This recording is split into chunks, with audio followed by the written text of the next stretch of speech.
It is the 23rd of February, 1995. A fax arrives at the headquarters of Barings Bank in London. It is from Nick Leeson. He is 28 years old. He is Barings' most celebrated trader, the bank's star, the man who single-handedly generated 10% of Barings' entire global profit the previous year. The fax is a resignation letter. By the time anyone reads it, Leeson is already gone, checked out of his hotel in Singapore, vanished. Back in London, the people reading that fax do not yet understand what they are holding. Within hours, they will. Within days, the entire financial world will.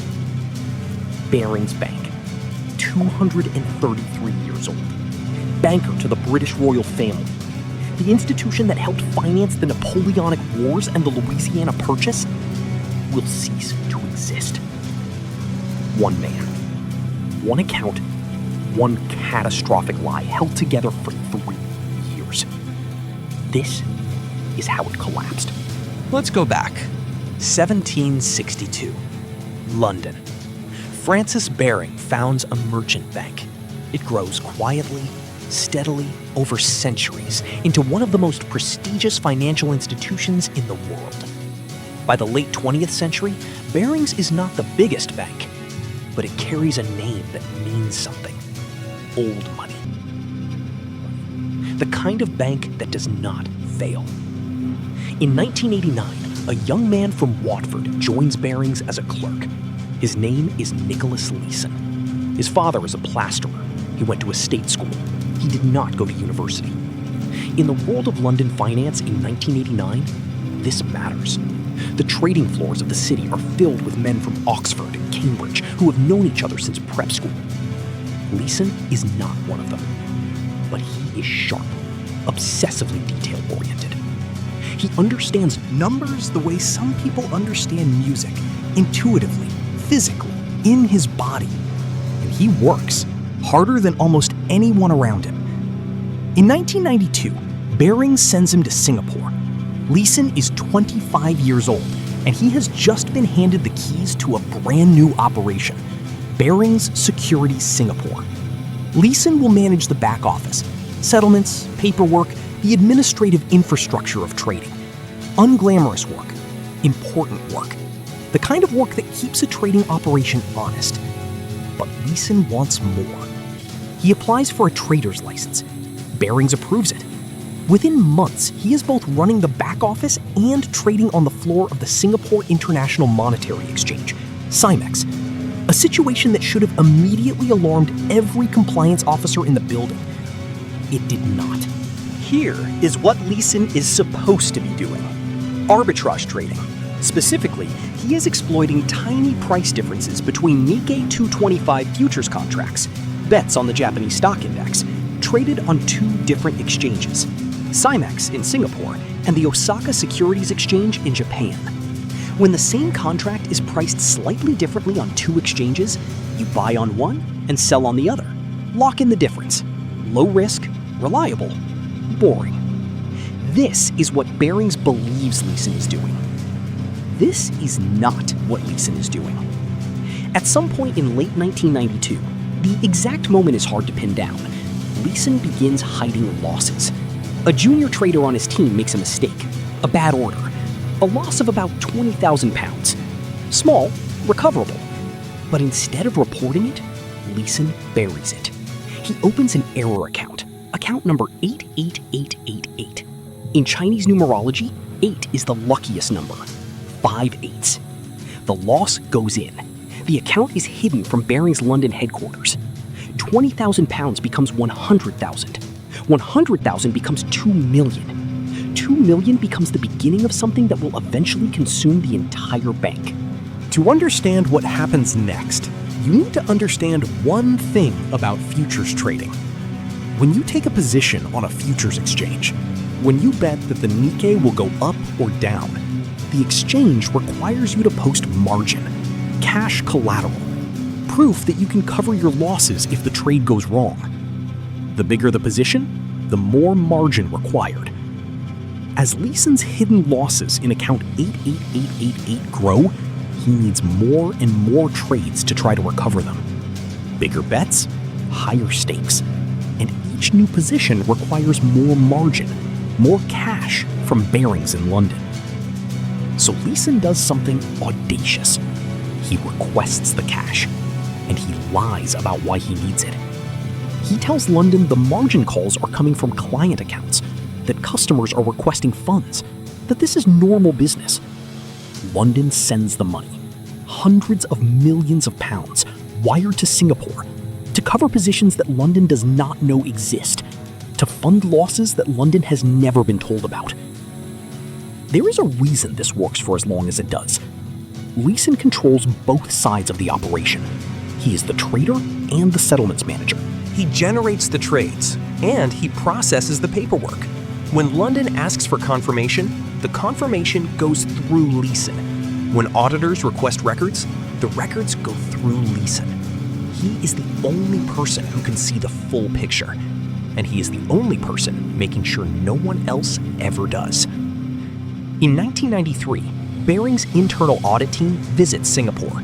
They flag the unusual arrangement. One person controlling both trading and back office functions. They recommend it be changed. Nothing changes. In 1994, an external audit raises similar concerns about the margin requests flowing out of Singapore. The numbers do not quite add up. No one follows up. By late 1994, account 88888 holds losses of approximately £200 million. Leeson needs a miracle trade, something big enough to wipe the slate clean. He decides to bet, massively, that the Japanese stock market will stabilize. He sells options on both sides of the Nikkei, a strategy called a short straddle. If the market stays calm, he makes money on both positions. If the market moves sharply in either direction, the losses are theoretically unlimited. He is betting on stability. On the 17th of January 1995, the ground beneath Kobe, Japan, moves. A magnitude 6.9 earthquake strikes the city at 5:46 in the morning. Over 6,000 people die. Entire neighborhoods collapse. And the Japanese stock market, already fragile, begins to fall. Leeson does not close his position. He doubles it. He begins buying Nikkei futures at enormous scale, tens of thousands of contracts, trying to prop up the market through sheer buying pressure, as if one trader in Singapore could hold up an entire national stock index by force of will. The market keeps falling. By February 1995, account 88888 contains losses of £827 million, more than the entire capital reserves of Barings Bank. The bank is already technically insolvent. It just does not know it yet. On the 17th of February 1995, Leeson does not come to work. He calls in sick. Over the weekend, he and his wife Lisa pack their bags and check out of their Singapore hotel. They fly to Kuala Lumpur, then to Brunei, then toward Europe. He leaves behind a note on his desk. I'm sorry. 2 words. On Monday morning, Barings management in Singapore begins pulling on threads. They request access to account 88888. For the first time, someone other than Leeson opens it. The number inside is staggering. Phone calls are made to London. London calls the Bank of England. Emergency meetings are convened over the weekend. The governor of the Bank of England personally attempts to organize a rescue. He calls every major bank in London, asking them to contribute to a bailout fund. One by one, they decline. On the 26th of February, 1995, Barings Bank is declared insolvent. 233 years ended in a weekend. ING, a Dutch bank, acquires Barings for £1 sterling. £1. Leeson is caught in Frankfurt Airport on the 2nd of March, 1995, attempting to board a flight back to London. He is extradited to Singapore, tried, and sentenced to 6.5 years in prison. In Tanamira prison, he is diagnosed with colon cancer. He undergoes surgery. He survives. He is released in 1999 after serving 4 years. He writes a book. It becomes a film. Ewan McGregor plays him. He remarries. He becomes a public speaker on risk management. He is today the CEO of Galway United Football Club in Ireland. This is not a story with a clean ending. Here is what is difficult to sit with. Nick Leeson did not set out to destroy Barings Bank. The original loss, the one that started everything, was £20,000, a rounding error for an institution of Barings' size. If he had simply reported it, nothing would have happened. A junior trader made a mistake.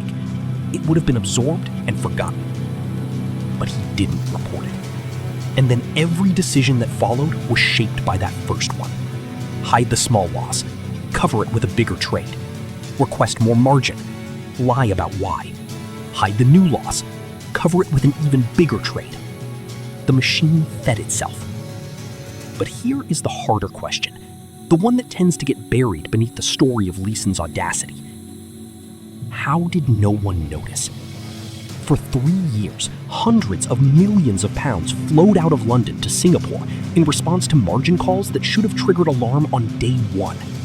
Multiple audits flagged the structural problem, one man controlling both trading and settlement, and nothing was done. Senior management in London, when asked about the unusually large profits coming from Singapore, did not ask how. They celebrated. There is a pattern here that has nothing to do with Nick Leeson specifically. When a single person or a single operation is generating results that seem too good to question, institutions tend to not question them. The incentive to ask hard questions disappears when the answers are making everyone rich. Compliance becomes a formality. Oversight becomes a courtesy. Leeson exploited this, but he did not create it. Barings created the conditions. Leeson just lived inside them long enough for everything to collapse. The collapse of Barings sent a direct signal to every major financial institution in the world. Controls were tightened. The separation of trading and settlement functions became non-negotiable across the industry. Regulators in Singapore, the UK, and across Europe reviewed their oversight frameworks. And yet, in 1995, Barings collapsed because one rogue trader hid losses in a single account for 3 years. In 2008, the global financial system nearly collapsed because thousands of people across hundreds of institutions were packaging bad debt into financial products, selling them to each other, and calling them safe. The scale was different. The underlying logic was almost identical.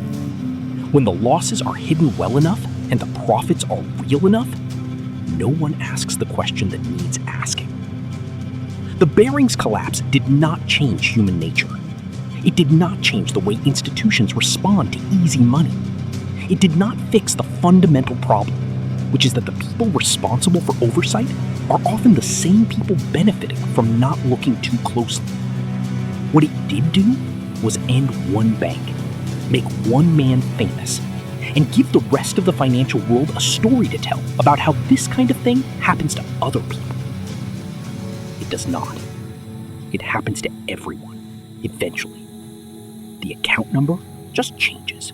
Nick Leeson sits in a prison cell in Singapore in 1995. He has colon cancer. He has lost everything. The bank is gone. His first marriage is over. His name is in every newspaper in the world. In his cell, he reportedly does sit-ups, thousands of them, every day. There is something almost logical about that. When the entire architecture of your life has collapsed, you find the one thing you can still control. One movement, repeated, until something holds.